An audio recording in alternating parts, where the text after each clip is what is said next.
All right, hello. So, welcome to Vaha's World. This is going to be one of my first videos that I'm going to do for Turo. I know a lot of people have questions on uh, how I manage all of my vehicles.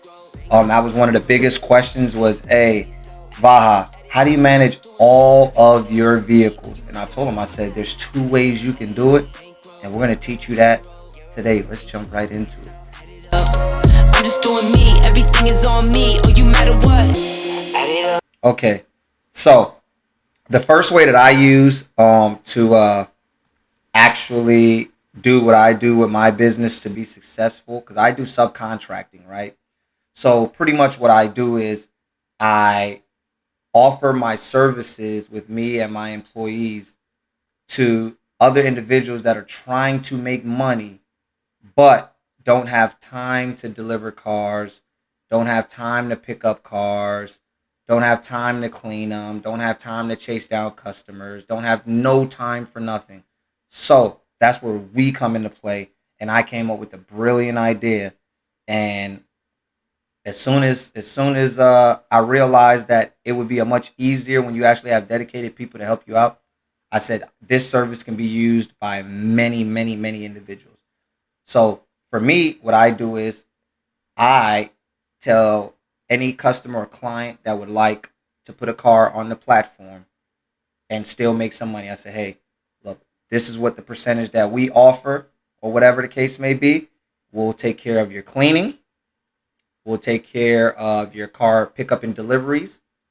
We'll take care of making sure that you don't have to deal with the customer at all. We put it on our platform for us for a small percentage, right? Um, Maintenance, depending on which package you pick from me, maintenance will be still held by the client. They'll still be responsible for that unless they pay one of my other fees. Then we'll take care of the maintenance on them. There's several different ways that you could actually pay for the maintenance. For the most part, most of my cars, they really just only need, like, brakes, oil change, the minimal essentials to be on the road and be effective on the road. I'm here in the DC area. Well, we'll just say the DMV area. I'm in DC, Maryland, and Virginia. We make sure we deliver to all three of the airports, which is Dulles, the DC airport, and Baltimore airport. So we're in a great prime location. They come here for monuments. People come in town, so it's a year-round area where at all times you do not have to worry about, hey, is this season going to be good for my car? Why is my car not renting fast enough? At worst case scenario, we make sure that we take care of you. So we make sure, even if we have to lower the price just a little bit to get it rented out on any slow week or something of that sort. Something is better than zero, right? 25, 30, 40 bucks is better than zero. A lot of people don't understand that. They're always looking for maximum money, because we're humans. We're bred to be greedy. We want every single cent, right? But the services that I offer and that I tell individuals is learn how to subcontract.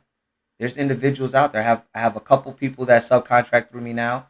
I bill them at the end of the month. I send them their amount. I take my amount already out. I show them the calculation. I send them the Turo receipts along with the actual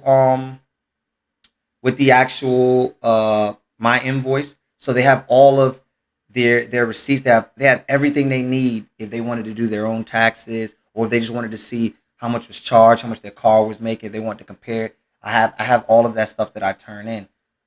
We don't deal with complicated clients or customers. We're very simple, straightforward. There's nothing to be a genius about, and that's what I tell you. So if you want to get into that type of business, I would advise you, especially if you have a lot of time on your hand. You have buddies in the area that want to get on here. They want to do Turo. They want to do hire car. They want to do some of these other things, but they just can't get out there and manually do it themselves.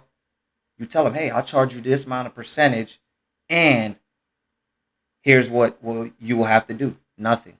Sit back, collect money at the end of each month. That's all you do. You'll sit back, collect money at the end of each month. I'm going to do a video on a course on how to actually do it in detail, on how to actually do uh, subcontracting and things like that. And then I'll have like there'll be a place. I know a lot of individuals ask me, "Can I see your contract and stuff like that?" But that's only for my clients. I charge for those services if you would like a copy of one of my contracts or different things. The best way, like I said, delivering cars is it doesn't take much. It's just very time consuming. For me, doing subcontracting works because I have key boxes. I can send my cars out a day early if it's going to an airport. Put a key box on it. Let the customer know. I let all my customers know as soon as they book. And it even says it in my guest instructions.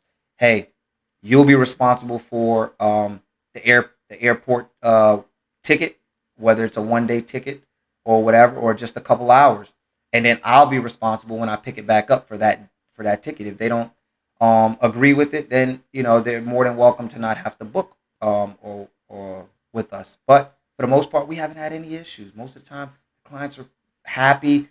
Um, we sit there. I build these relationships with the client to make sure that to ensure that they understand that, hey, when we go out, we're delivering to the customers. We're letting the customers know everything up front. We're taking care of the customer. Sometimes you're gonna get a customer that doesn't agree with everything you do because of the way they feel, but that's just part of business. Um, but yeah, for the most part, uh, it's very simple. If you do subcontracting, it's very straightforward. You don't have to be a genius. You don't have to be this crazy company. Some of the bigger companies are probably frown upon it because they feel otherwise. But it's also a way of bringing in extra revenue yourself. If you have a small Turo fleet of 4 or 5, and you want to get up to the big 10 and 12 size fleets, that's the best way to do it. You go out, you find individuals and you say, "Hey, I'll rent your car for you." It's kind of like the Airbnb strategy. I'll rent the car out for you. I'll take on the responsibility. I'll make sure that you don't have to use places like Hopper. I don't, I'm not gonna discredit it, but I don't use places like that because I don't want a bunch of individuals having I'm dependent on them to pick up and deliver my cars on different days. And if somebody quit or got fired or whatever the case may be, my car doesn't get delivered. I get a bad review. Blah blah blah. The list goes on. So I don't use those. I decided to hire my own employees. Took two on, and I know that my car is going to be delivered. They'll be here every day. If not, then I'll jump in the car and I'll make sure that the cars are delivered. That's the best way to do it. That to me is the best way to do it, right? Uh, so any individuals be looking out for more videos like this to explain more in depth on why I do subcontracting and things of that sort. Now we're going to jump into the second one. The second way that you can do it, the way I started off also was just manage them all yourself. Go out there and just manage them all yourself. That's the best way to manage your fleet. There's no other better way than you and your girlfriend or you and a best friend or, you know, whoever that you decide that you trust to do this with to get out there and just knock it right out. You know what I mean? You just go out there, you take time, you schedule your cars around your work schedule or deliveries around your work schedule. Unlike subcontracting, you don't have multiple people taking multiple cars at one time, so it's just strictly you dropping it off.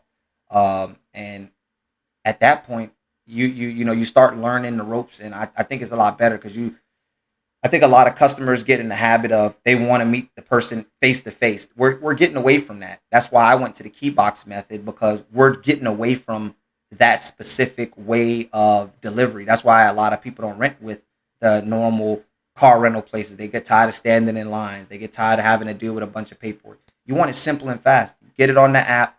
I'll deliver it. If it's a actual location that I'm delivering it to, or an actual individual coming to my establishment where I have cameras to pick up the car for free or whatever the case may be, I still put a key box on the car. The car is already sitting out there. If they want to interact with me, they can message me or whatever the case may be. Sometimes you might catch me. I might do a face to face and do a handoff, but very rarely.